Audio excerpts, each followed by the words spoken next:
I cried out. They was beating up in my ceiling. Mommy, no, mommy. No, mommy. I'm weeping. I'm weeping because the kid, she didn't have to kill them kids. So, Shani, tell me what it is you do. So, I don't want to put the term rapper on me. I'm an artist. An artist? Yeah, but I do rap. I rap. So what else does your artistry consist of? A little bit of everything. Like, I just like putting songs together. I like making music. I like making good music. That is the woman in her own words, calm and polished, selling you the dream of the artist she wanted to be. Now watch that same woman turn into a mugshot on the evening news. Meanwhile, let's get to this crime tracker alert. An Indianapolis mother is now charged with murder and child neglect after the death of her 2-year-old little girl who was found in just horrible conditions. Yeah, Fox 59's Jesse Wells has reaction to the charges, and we do want to warn you the pictures and details of this story are very disturbing. While she was out here talking about staying out of the box and making good music, her young one girl was home in the cold, and by the time anybody checked, it was already too late. Hold that thought, because we are coming right back to it. Over the next few minutes, I am going to walk you through 3 mothers who all left behind a warning that nobody read in time. 2 of them chased a music dream and a life bigger than the one they were handed, and the third just wanted the world to believe she was a good mother, and for a long stretch, the world did. Keep count as we go of how many times somebody could have stepped in and stopped what was coming, because that number ends up being the whole point of this video. Before we get anywhere near the horror of what was found inside that apartment, you have to understand who this first woman was to the people around her, because to them she did not look like a villain at all. In Indianapolis, she was known by the stage name Channy B, and she carried herself like somebody who had actually thought hard about her craft. Scared to shoot your shot cause I might pass the assist. You work the gamble, then I'm taking the risk. You ain't gotta worry about no ranking cause you on top of this list. We know enough time to pass, let's make up what we done missed. Got me racing to your love, no jog, no sprint. Cause it's way past due like landlords, no rent. They say if it come back around, then it's me. So I'ma double back, consider that black spit. Got me feeling like Usher spilling all my confessions. Put this broken heart into a blessing, make you mine like possessions. In her interviews, she pushed back on the idea that she was just another female rapper, telling people she was an artist first, somebody who wanted her verses to reach men and women alike, church folks included, and who refused to keep making the same one-note song that everybody else was making. She talked about individuality, about how every real artist in the city had their own sound, and she talked about herself like somebody with a lane nobody else could copy. Listen to how she framed the way people underestimated her. As a female MC in the game, do people expect you to rap one way? They do. They do, but that's what sets me apart from everybody else. She was proud that she had once organized an all-female cipher to bring the local women together instead of letting them tear each other down. And she talked about it like it mattered to her, like she wanted to be one of the good ones in a scene she felt was too full of jealousy. Listen to her tell that story in her own words. But see, that's why I did, a few years ago, I did an all-female unity cipher. So I reached out to all the females in the city that rap. I had maybe about 15, 20 females that I reached out to. 4 made it. 4, including me. So really 3 other females. Okay. Like, nobody likes to be uncomfortable. Like, nobody wants to share the spotlight. Like, when it's enough for us to all eat. Because I don't feel like nobody in Indianapolis sounds the same.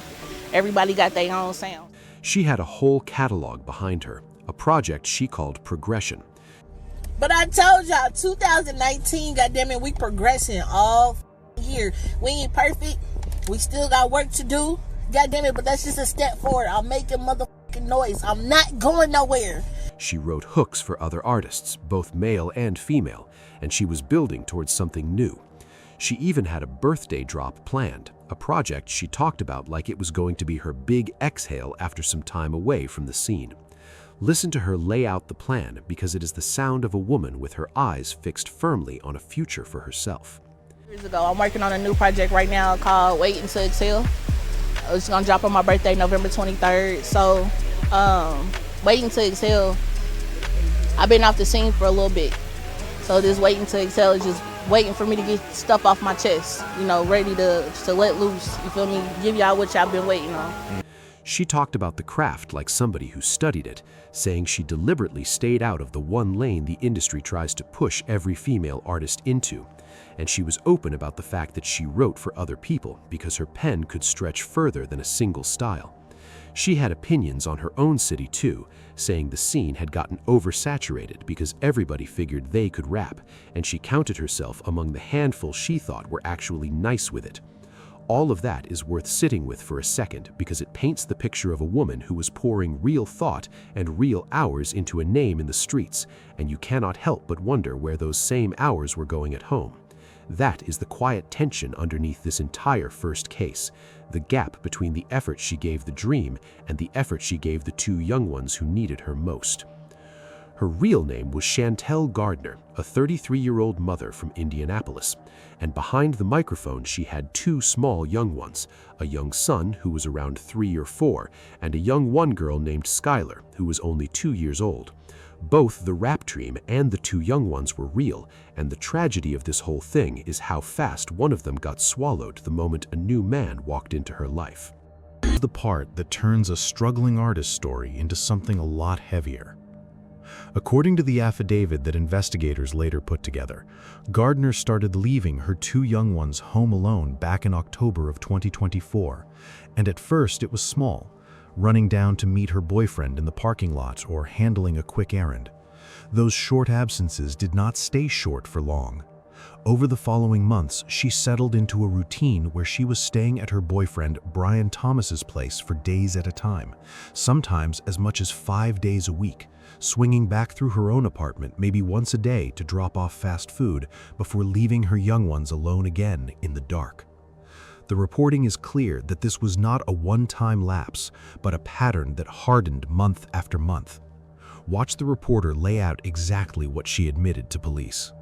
According to this affidavit, Gardner told police she left her young children home alone for several hours every day and night while she stayed at her boyfriend's house.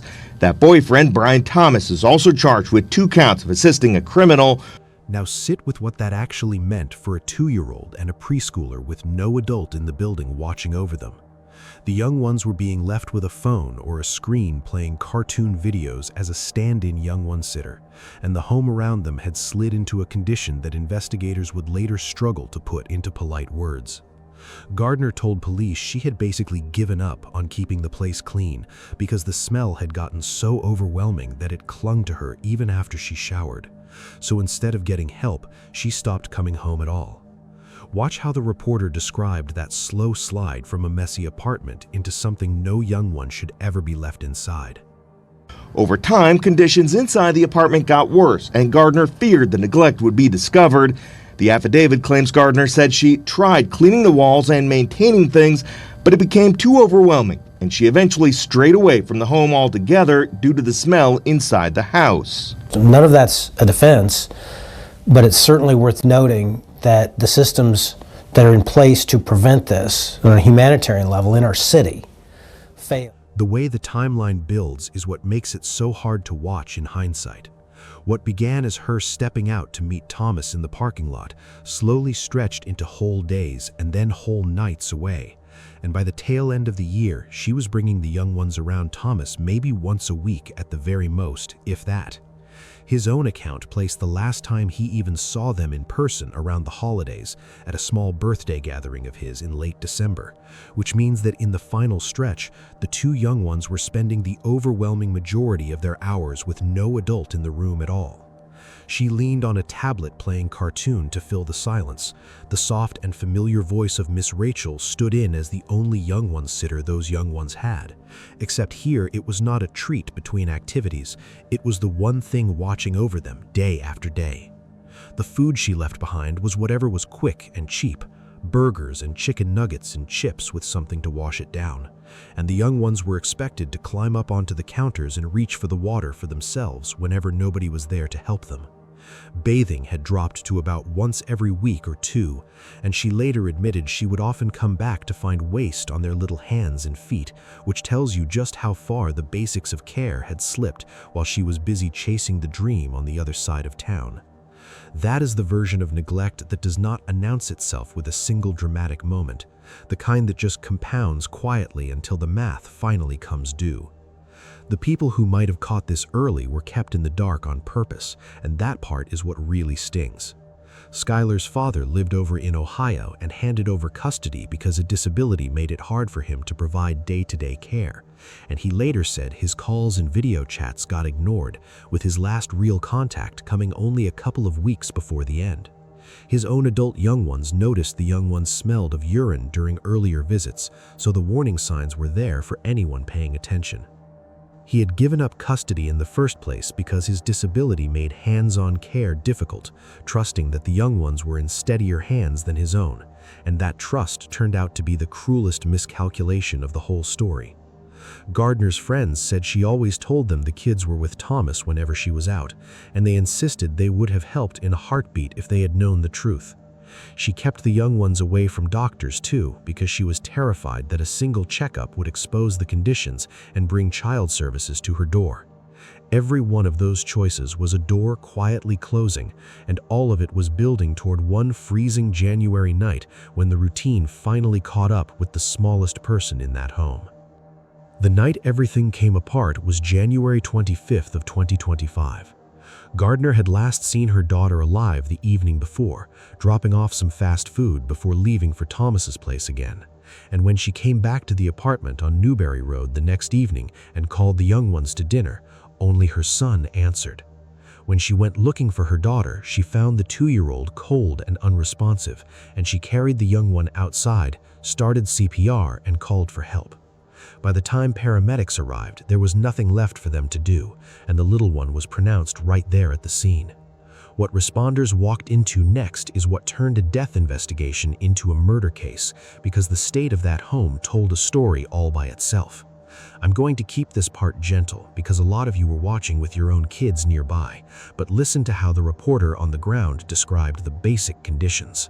This disgusting bedroom with a feces-covered crib and mattress is where a 2-year-old girl died over the weekend. Police claim the entire apartment where the little girl and her young sibling lived was littered in feces, urine, garbage, and rotten food.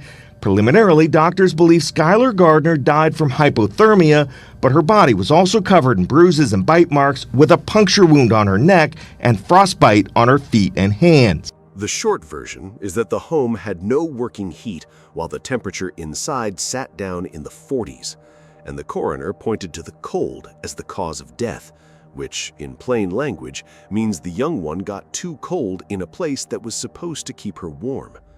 Her older brother was found alive, but in bad shape, weak and shaky and clearly underfed, and he was rushed to Riley Youngwan's Health, where doctors treated him and placed him into protective care. One young one did not make it, and the other barely did, and both of those outcomes trace back to the same choice, which was a grown woman deciding that being somewhere else mattered more than being home. Investigators later pieced together just how normalized the abandonment had become, with Gardner admitting she often returned to find the young ones in a state no parent should ever describe so casually. Listen to how the second reporter summed up her own confession. Police say Gardner confessed she came back to the apartment once a day to feed her 2 kids and often found them covered in feces. Gardner admitted she knew she was neglecting her kids, but insisted she never physically harmed the children herself. The reason prosecutors reached past a simple neglect charge and went all the way to murder comes down to what Gardner knew and when she knew it. She admitted she understood she was neglecting her young ones, and that she kept staying away anyway. An attorney who was not attached to the case broke down the exact question a jury would have to wrestle with. It's so sad on so many levels. Attorney John Tompkins isn't connected to the case, but says the victim's mother, Chantel Gardner, was charged with murder and neglect not because she intended to hurt her child, but because prosecutors believe she knowingly placed her daughter in a deadly situation, leaving one question for a jury. She knew it was bad. Did she know that someone would die? That is the whole case in a single sentence. And I want to be fair about it, because Gardner has not been convicted of anything, and she has denied ever meaning to harm her young ones. The murder count is built on the idea that she knowingly put her young ones into a situation she understood was dangerous, not on the idea that she set out to end a life. A second reporter brought in a different attorney who explained why being left alone that long is not a gray area under the law at all. Listen. Attorney Mario Masalamani isn't connected to the case, but says while Indiana law doesn't specify an exact age at which a child can be left home alone, parents can be charged with neglect if they abandon their children, deprive them of necessary support, or leave them in a situation that endangers their life. The law doesn't specify a specific age because the law doesn't want to specify an age. In this situation, you have a 2-year-old and a 3-year-old. Clearly, they're not able to stay by themselves. It is worth staying with the surviving son for a moment, because he is the part of this story that too many people rush past on their way to the outrage. When the paramedics and detectives got a look at him, he was not just hungry, he was showing the kind of food disparity and weakness that doctors treat as life-threatening. And he was taken straight to Riley Children's Health and then placed into the care of the state. Think about what it says that the little one had learned to stop crying when his mother left, because the reporting notes she told police exactly that his crying had stopped over time. That is not a little one who adjusted, that is one who gave up expecting anyone to come. He lived, and I am grateful he did, but the version of him that walks out of this story is carrying things no little one should have to carry. After the hospital, he was placed into foster care through the state, and the reporting says his father over in Ohio, the same man whose calls had been going ignored for months, has since been trying to step up and win custody of him, so at least one thread of this family can be pulled back together. Whether that happens or not, this little boy becomes the quiet center of the whole case, the one survivor who has to grow up knowing exactly what a home is supposed to feel like and exactly what it felt like instead. On the legal side, Gardner was initially arrested on neglect and then indicted for murder on January 30th and held without bond, while her boyfriend was charged with 2 counts of assisting a criminal for allegedly lying to investigators about how much he really knew. Early on, she had been held on a bond of $100,000 before the charges climbed. The Marion County prosecutor, Ryan Mears, called it exactly what it looked like, a horrific betrayal of the smallest and most vulnerable kind of victim. And he made clear his office intended to fight for those young ones the way somebody should have fought for them while they were still alive. On that same day of the discovery, her apartment complex also moved to evict her, and there is something almost too on the nose about that. A landlord and a coroner arriving at the same door on the same day for 2 completely different reasons. It tells you how far things had fallen on every single front at once. The money, the home, the parenting, all collapsing together while she was somewhere else entirely. A jury trial that was first set for the spring got pushed back more than once, as her defense asked for more time to line up their own experts, and the docket moved through pre-trial conferences in the back half of 2025 before the trial was reset for January of 2026. Through all of it, she has stayed locked up without bond, and Brian Thomas has been working his own case toward a plea agreement on the side, which means neither of them has faced a jury yet, and there is no verdict anywhere on the public record. This one is still very much a live case, so everything the state believes about what she did still has to be proven out in a courtroom before anybody can call it settled. The reason this case matters beyond the walls of one courtroom is that it forces a genuinely hard question about where a line sits. Most of us can agree that leaving 2 toddlers alone in a freezing, filthy apartment for days is monstrous, but the leap from that to a murder conviction is exactly the thing a jury will have to decide. And that is not a slam dunk in either direction. Prosecutors are betting that a mother who admitted she knew the situation was dangerous and stayed away anyway crossed from neglect into something the law treats as a killing, even without a single blow landed on purpose. The defense will argue there was no intent, only a woman drowning in her own mess who never believed it would end in death. Wherever you land, the fact that reasonable people can argue it at all is what makes this one linger, because it sits right on the border between failing your kids and doing something the state calls murder. There is a bigger lesson sitting under this case, and the people who work in young one welfare said it out loud instead of letting it hang in the air. Gardner reportedly kept her young ones away from help because she was scared someone would take them, and that exact fear is what turned a hard situation into a fatal one. Listen to the advocate they put on camera, because this is the part I want every struggling parent watching right now to actually take in. Handling things on your own when they get to be out of control and unsafe is not the best idea. So we want to normalize this idea that asking for support is a responsible and good thing to do. For their part, child neglect awareness advocates urge all parents to call the state's hotline and ask for help. It's not about tearing families apart. It's about getting them the help and support they need before the really horrible outcomes happen. That is our first woman, an aspiring artist who left 2 young ones alone in a freezing home while she built a life somewhere else and lost the youngest to it. Our second woman lived in a completely different world, one with a lot more shine and a lot more money on display, but she left behind her own warning long before the ending, and hers was caught on national television years before anybody knew her name. Before the second woman ever became a headline, millions of people had already watched her sit in a courtroom on daytime TV. Her name is Onilda Romelus, a 31-year-old Haitian-American mother who came up between Miami and Atlanta before moving to Texas, and roughly 12 years back she appeared on the show Paternity Court to figure out who fathered her oldest young one, a little boy named Ocario. She had come up around Atlanta, finished high school out there, and studied political science at Georgia Perimeter College over in Decatur, and she worked a string of ordinary jobs along the way, catering at a Mexican grill, ringing folks up at a fast food counter, handling packages for a shipping company, the kind of grind that pays the bills but never quite matches the life somebody with big ambitions pictures for themselves. Come on. It's 3 a.m. ain't nothing to do and I'm in bed, I'm missing you. Late night on the E-way, if I get put over, I might shoot. Girl, you say you love me, but I do not know if that be true. Late night on the phone, girl, I really love talking to you. If I see them, I shoot. Welcome if they play with you. Might just change your name to Jayla Welcome, teach you how to shoot. Baby folk can't mess with you. Dad is walking in the room. Might just drip you out of Halo and that Lulu too. That gap between where she was and where she wanted to be is a thread that runs through her whole story, from the courtroom drama to the fraud to the glossy posts, always reaching for more than the honest path was giving her.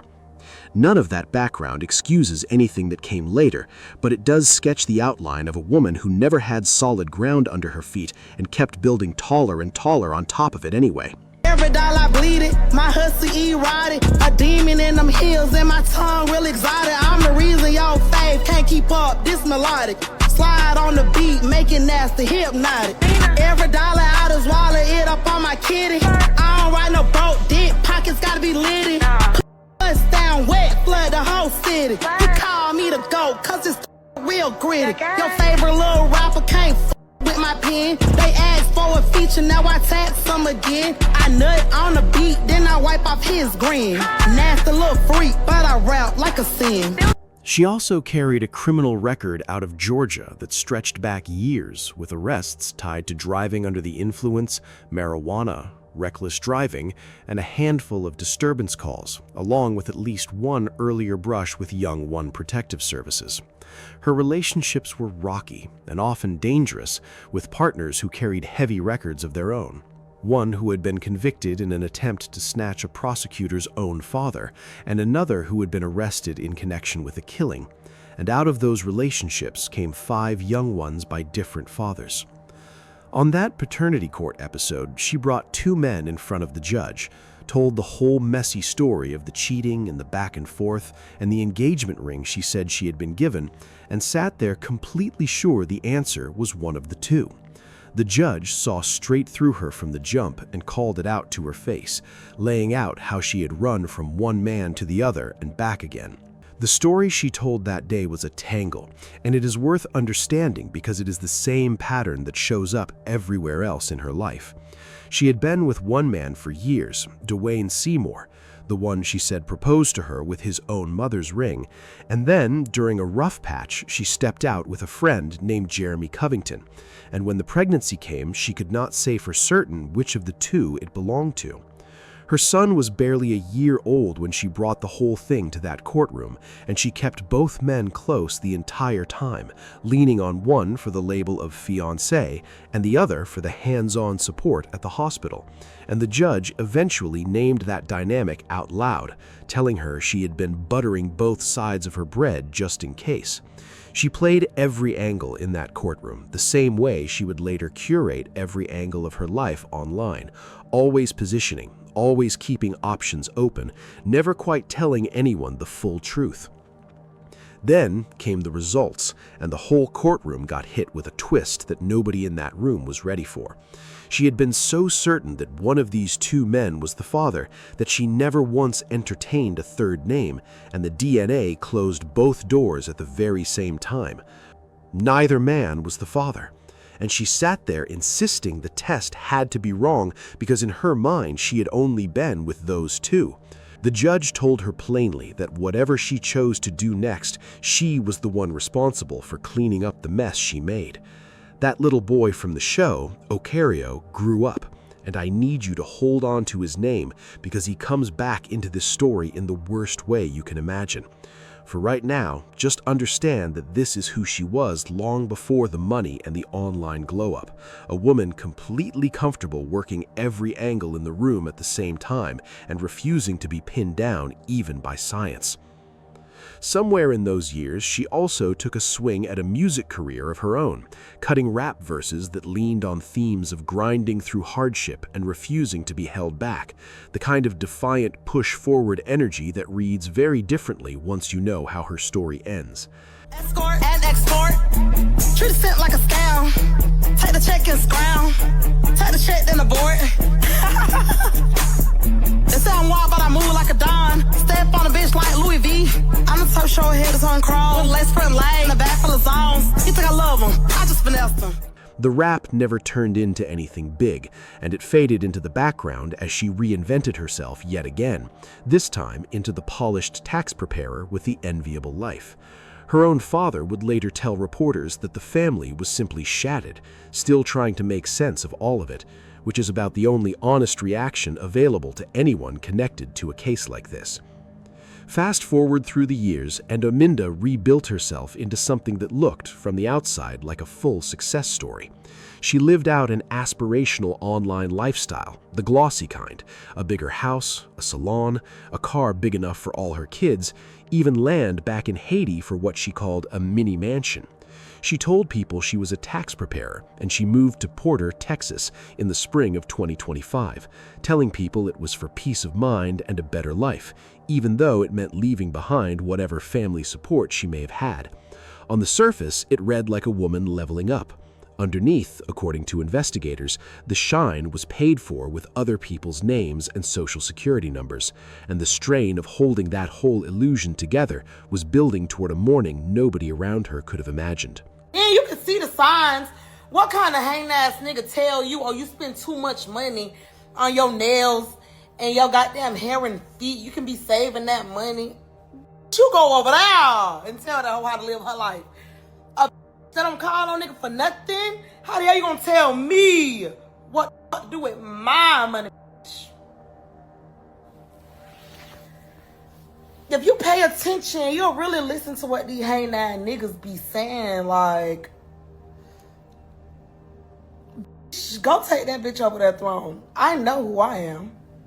Bitch, if I ever waited, it's cause okay, I'm grinding. If I want to get out and pop out and look cute, I will. If I want to be a bum, I will. Can't no nigga come in my world trying to water me down. You don't need this. You need to wait. Whole time you waiting on nothing. The cracks were showing online for anyone who knew how to read them. In between all the flexing, she posted cryptic messages about feeling tormented, writing that the devil had sent his minions to irritate and annoy her, and that the way she was heading, it was jail or hell.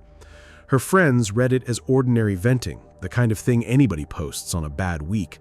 And looking back, it reads a lot more like a countdown that nobody knew how to stop.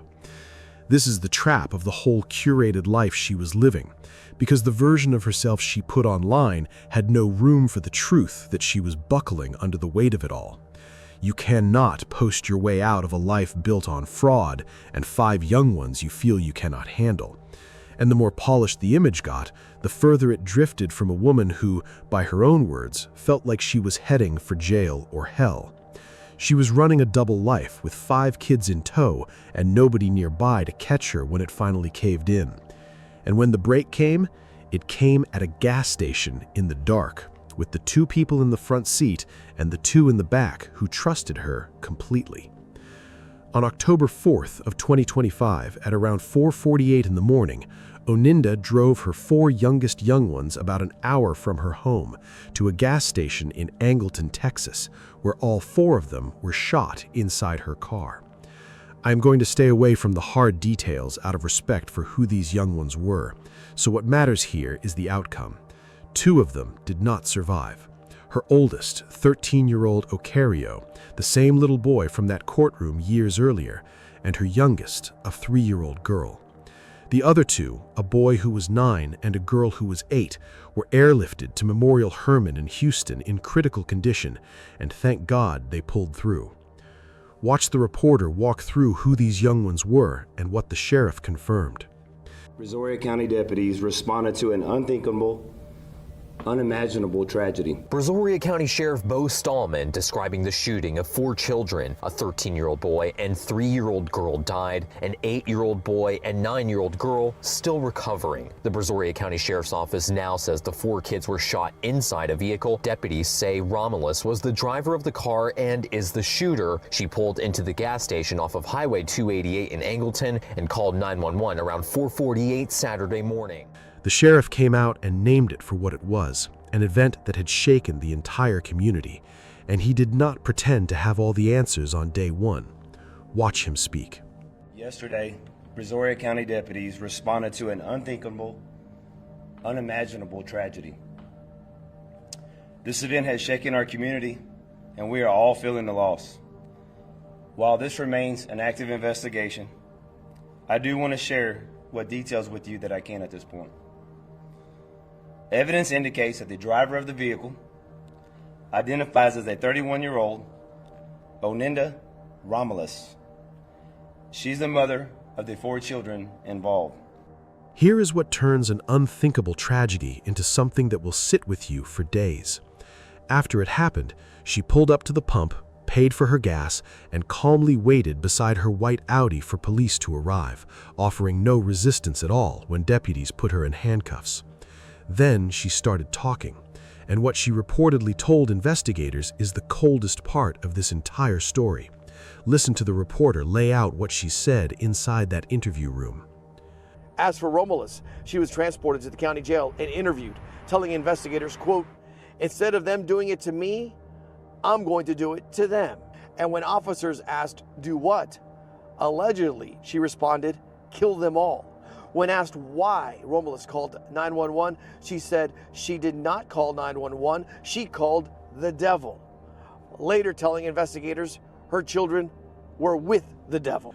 Read those words again slowly and sit with how detached they are. She framed it as some kind of defense, as if her own young ones were the threat coming for her, and she spoke about calling the devil and about her young ones being with the devil, as though that explained anything at all. Now I want to be careful because those statements point in 2 very different directions at the same time.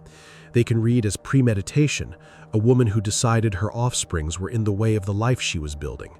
They can also read as a mind that had genuinely broken from reality. And that is a question the court is going to have to sort out, with doctors and evidence, not with a quick opinion online. What is not in any dispute is the loss, and a resident who lived near that gas station spoke for a lot of people when she summed up the whole thing. Listen. You have 4 children that were shot, 2 of them killed. All of them are siblings, and they were discovered right here at this gas station approximately 40 miles south of downtown Houston. The alleged trigger person in this case, their mother. No kid should have no parents in their life or, have to deal with something so tragic from a parent. The neighbors who had actually seen those kids alive just days earlier could not process any of it, because from the outside, this looked like an ordinary family that waved and said hello, Listen to one of them try to make sense of a thing that has no sense in it. Seeing them Friday, and they were happy and on their way, telling us hi and bye, and figuring I would see them again Monday afternoon. Heartbreaking to think that anything could be so bad that you have to take your children's life. I don't understand. When investigators searched her home that same day, the second half of this story spilled out into the open and gave a dark new shape to all those posts about the life she was living. Inside the house, they reportedly found an entire identity theft operation, roughly 33 Social Security cards, dozens of ID cards, some carrying her own photo under different names, 16 credit cards, treasury checks, stacks of blank checks, and printers set up to manufacture fake documents. The glossy tax preparer life was not what it claimed to be at all. It was fraud. And the theory investigators are working is that her offsprings had become an obstacle to the hustle, the social life, and the online image she was so busy maintaining. Her friends pushed back hard online, insisting she took very good care of her kids and never abused them, which is part of what makes this case so hard for the people who knew her. On top of all of that, a fifth young one of hers, a 17-year-old, was not at the scene and could not be located, which tied one more knot into a case that was already almost too much to hold. Legally, she is now facing the most serious charges Texas has, and the numbers around this case are as heavy as everything else in it. Her total bond was set at $14 million, with 2 counts of capital murder and 2 counts of aggravated assault with a deadly weapon. And when you break that number down, it lands at $5 million set on each of the 2 lives that were lost and $2 million on each of the 2 young ones who survived. Prosecutors have signaled they may pursue the death penalty if she is found competent, and she is being held in isolation under round-the-clock watch, while the fraud side of the case runs on its own separate track, with the neighboring county sheriff's office helping to work it toward possible extra charges. The 2 survivors have already been interviewed and are said to be cooperating, and they have since been placed into foster care, expected to heal physically, as everyone around this case quietly understands that the deeper wounds do not close on any timeline. Investigators made a point of saying they had been working the case around the clock, and the community responded the way communities do when something breaks their heart, with prayers for the little ones and for the first responders who had to walk up to that car. The sheriff's office held back a lot, the specifics of the weapon, the finer points of the timeline, all the things that belong to an active investigation. And that restraint is its own kind of answer, a sign of just how carefully everyone is treating a case that could end in the most serious penalty the state can hand down. 2 little ones gone, 2 survivors who now have to grow up carrying that mourning, and a mother whose own words are going to be argued over for as long as this case runs. The sheriff's office made a promise about the one thing it could still control. Listen. It is impossible to make sense of a senseless tragedy like this, but we will do everything we can to seek justice for these children. That is 2 women now, both chasing a bigger life, both leaving a warning that nobody acted on until the worst had already come. Our third woman is different from the first 2 in one important way, because there was no music dream and no online empire behind her. There was only a mother, a documented history of danger, and a system that had already seen exactly what she was capable of and then handed her young ones right back anyway. This third case takes us to Baltimore, and this is the one that should make you the angriest, because unlike the other 2, the warning here was not buried in a lyric or a cryptic post. It was written down in a courtroom years in advance. Her name is Jamira Hall, and she was 28 when she confessed to killing her 2 little ones, a 6-year-old daughter named Denaria and an 8-year-old son named Devin.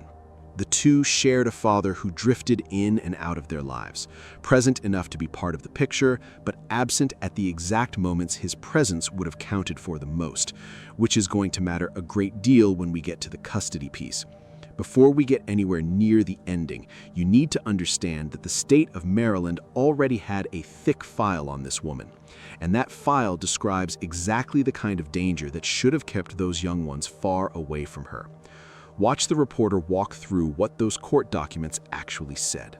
According to 2018 charging documents, Hall set her mother's apartment on fire with the children inside. Those documents say that Hall was removing smoke detectors and destroying some of them, and then she lit photographs and other items on fire around the apartment. Police found her and the children at the hospital the next day. Let that settle for a second. Back in 2018, Hall was convicted of first-degree arson for setting a family apartment on fire with her small young ones inside, disabling the smoke detectors first and lighting family photographs. Her daughter was only around 3 at the time and her son around 5. According to the records, she pulled down the smoke detectors and set family photographs alight in a frying pan. And investigators even noted what looked like a makeshift shrine set up on the sofa, the kind of deliberate, step-by-step behavior that tells you this was not some accidental grease fire and that something in her thinking was already coming loose back then. She briefly vanished with the little ones after that, before the 2 of them turned up with her at a hospital the next day, unharmed, but pulled through a night no young one should ever sit through. That entire sequence, the disabled alarms, the fire, the disappearance, should have been a screaming red flag flashing over every agency that touched this family. For all of that, she served about a year, and then here's the piece that makes people lose their minds. She was granted custody of those same little ones again after their father did not show up to a court hearing. A neighbor said out loud what everyone watching was already thinking about how badly the system dropped the ball. Listen to him. They should have furthered the investigation because you set your own house on fire with your kids in it. So CPS should have took my opinion, CPS should have took the kids right away. Even legal experts looking at it from the outside felt the same way, that the earlier case had been treated far too lightly given what was at stake, and that the agencies meant to protect those young ones should have dug much deeper after a fire like that. Listen to the attorney explain why the whole thing was handled softer than it ever should have been. Commissioner Harrison said the department would review Hall's child custody history as part of their investigation. But what's not clear is what action CPS or Child Protective Services took. Attorney Mark Sherman is not directly involved in the case, but he says usually CPS would have investigated after the 2018 charge of arson, a case he called undercharged. Mental health is a huge problem these days, and I'm very sure mental health was a critical problem in this kind of situation here, unaddressed mental health problems. And what we may have here is a situation where there was no proper CPS investigation done and no rehabilitation, no treatment, no accountability for what had been done in 2018, which sort of brought us here to today. The reporting confirmed she had faced 2 counts of criminal negligence tied to that earlier incident, and yet to the neighbors who actually saw her day to day, she came across as a devoted parent, which is part of what makes this so hard to hold. Listen to how the reporter framed that gap between what the paperwork said and what people saw. Vic and Rick, we've learned from court documents she faced 2 counts of negligence, of criminal negligence back in 2018. Now, we've also heard tonight from a neighbor who said she only saw a good mom. She tells us she can't understand what went wrong. To understand how she ended up back in charge of those young ones, you have to look at what happened after the jail time. There was a custody hearing the following year, and the little one's father did not show up or respond to the proceedings, so custody landed back with the same woman who had set a fire around these kids with the smoke detectors torn down. Here is the part that makes it hurt even more, because there was a safe home sitting right there the whole time. After the fire, the little one's grandfather, a man named Theodore Thomas, and his wife had taken the young ones in and were keeping them out of harm's way, exactly the kind of steady place you would want 2 small kids to land. According to the family, a welfare agency then stepped in and pulled the little ones out of that grandfather's home and pushed them back toward their mother, which means the system did not just fail to protect them, it actively moved them away from the people who were already doing it. Sit with the weight of that decision for a second. A court system that had every reason to slam the brakes instead let the momentum carry those young ones right back into the one home a reasonable person would have kept them out of, largely because the other parent went quiet at the exact moment his voice mattered most. Investigators would later find a letter from the court about ongoing custody issues sitting there at the scene, which suggests those family disputes never fully went away. In public, in the year before the end, Hall was presenting herself as a loving mom. A former classmate of hers, Chantel, remembered her constantly posting photos of her kids and talking openly about wanting to do better for them, the kind of posts that read like a mother genuinely trying to climb towards something steadier, which is exactly why the people who knew her back then were left so stunned by how it all ended. Hall also ran a little podcast with the young ones and posted on social media about the struggles of motherhood and her own battles with depression. And that detail is the one I keep circling back to, because the signs of a woman coming apart were sitting right there in plain sight for anyone who was actually looking. The tragedy is not that she hid it well. The tragedy is that she barely hid it at all, and still nothing closed the gap between what she was showing the world and the help she never got. One of those recordings ended up playing on the news after they were gone. Listen to her introduce her two young ones in her own voice, because it is a hard thing to hear once you know how it ends. And I have two little mini-me's tonight. This evening I have Daenerys Thomas Joy. And I have Devin Thomas. 1 year ago, Jamira recorded this podcast with her two children. Y'all been driving me crazy. But I love y'all. I too. Okay. That is the cruelty of this whole thing. A woman telling the world she loved her mini-me's while the danger the courts already knew about was still sitting right there inside the home. The love in her voice was very likely real, and so was the illness that the love could not hold back. And both of those things being true at the same time is what makes this case so heavy to carry. That is the part people struggle with the most, because our instinct is to sort a story like this into a simple box. Either she was a monster or she was sick, and the honest answer refuses to fit either one cleanly. A mother can adore her offsprings and still, in the grip of an untreated mind that has slipped its moorings, become the very danger they needed protection from. Holding both of those truths at once is uncomfortable, and it should be, because the discomfort is exactly where the lesson lives. The system did not fail here because the paperwork missed a monster. It failed because it looked at a sick, struggling woman it had already flagged once, decided she was somebody else's problem, and looked away right up until the moment there was nothing left to look at. The end came quietly and was not discovered for days, which is its own kind of gut punch.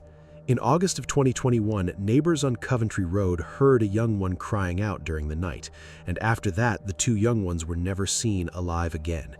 Out of respect, I am going to leave the details of how they were found where they belong, which is far away from this video, and just tell you that a maintenance worker checking on a smell finally made the discovery days later. Other neighbors had already noticed something was off.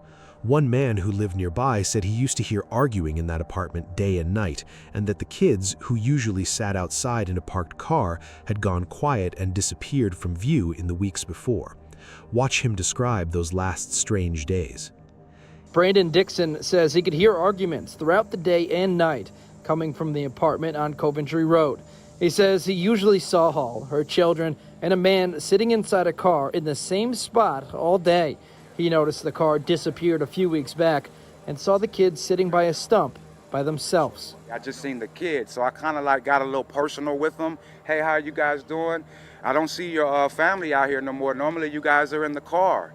And they just kind of like looked at me like they didn't look happy at all. In the days right before the discovery, Hall had reportedly been seen getting rid of the little ones' belongings, including their beds, which struck a neighbor as strange at the time and only made sense in hindsight. She had also told her own mother a false story that the kids were with their father, and it was that same mother, unable to square the story with reality once she could not reach her offspring, who eventually raised the alarm that helped bring everything into the light. That detail carries its own quiet heartbreak, a grandmother realizing something was terribly wrong and being the one to set the discovery in motion. By the time of the discovery, Hall was already gone from the home, and she was picked up by police the very next day while riding in a car located by a regional task force. She waived her rights and gave a full confession. On that same day, the little one's father had reportedly spotted her wandering the streets, screaming at no one and appearing completely out of it, which lined up with everything that came later. Watch the anchor lay out how the confession itself came together. A shocking confession. Police say a mother admitted to killing her 2 young children, then leaving their bodies to decompose inside their Southwest Baltimore apartment. Tonight, police are still trying to answer the question everyone wants to know, and that is why. Hello. The why is where this case splits away from the first two. When Hall was first brought before the court, she was in no state to face trial at all, and the whole process had to stop before it could really even start. Listen to how the news framed where her case landed early on. They were found dead inside their Southwest Baltimore apartment last month. Hall's case has been placed on the inactive docket until she is found mentally fit to stand trial. She was first found incompetent to stand trial in September of 2021, then found competent again in March of 2022 once treatment and medication brought her back to a place where she could understand the charges against her.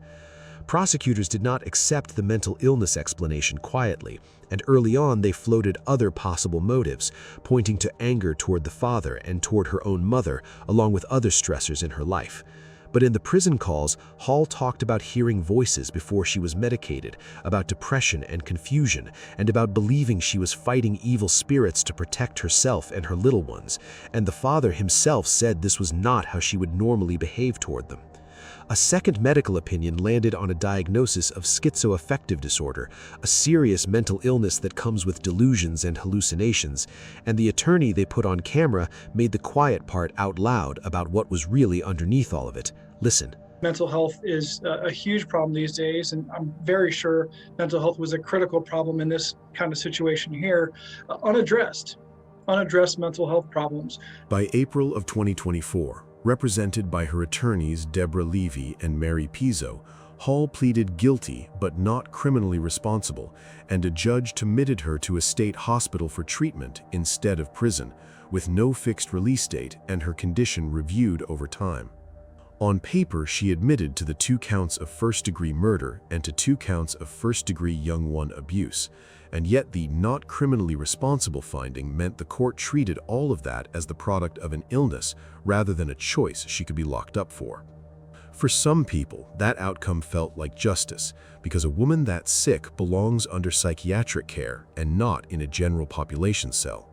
For others, it felt like the ultimate slap in the face, because the same state that could not keep those little ones safe in the first place is now the one deciding when their mother walks free. The plea came together with her attorneys on one side and the prosecution accepting the not criminally responsible finding on the other, and Baltimore City Circuit Court Judge Gail Rassin signed off on sending her for treatment rather than punishment, ordering the kind of setup where she stays on her medication, sits through therapy, and gets reviewed over time instead of ever being handed a release date. Both of those reactions to the outcome are honest, and this case sits right in the painful space between them. What almost nobody argues about is the list of questions it leaves behind, and they are the same questions the experts kept raising.